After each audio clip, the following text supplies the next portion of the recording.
डरपोक चूहे की कहानी बहुत समय पहले की बात है। एक आदमी के घर में एक चूहा रहता था।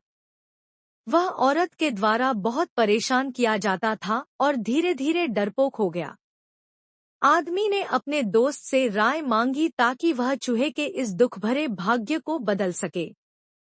दोस्त ने सुझाव दिया, तू उस चूहे को एक बंद कमरे में बंद कर दे। वह अपनी डरावनी आवाज फैला नहीं पाएगा और इससे वह बहुत ही सीमित बन जाएगा।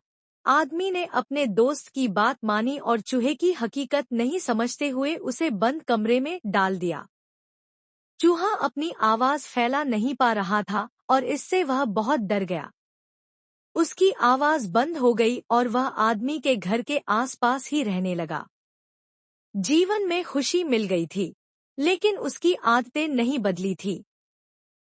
कुछ समय बाद चूहे ने फिर अपनी पुरानी आदतें धारण कर ली। उसने फिर से अपनी डरावनी आवाज फैलाना शुरू कर दिया और आदमी के घर परेशान हो गया।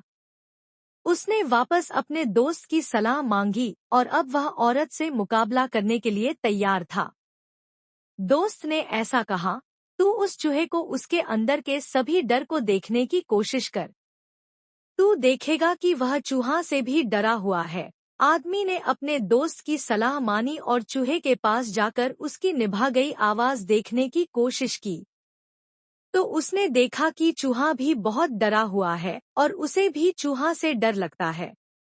वे दोनों एक दूसरे को देखकर अचंभित हो गए। उन्होंने समझ लिया कि डरता है वही जो डराता है। इस कहानी से हमें यह सीख मिलती है कि भय का सामना करने से हमें अपनी डरावनी आदतों का निर्माण करने और अपने आप में विश्वास करने की क्षमता मिलती है। डरपोक रहने के बजाय हमें अपनी क्षमताओं और हिम्मत को विकसित करके अपने डर का सामना करना चाहिए।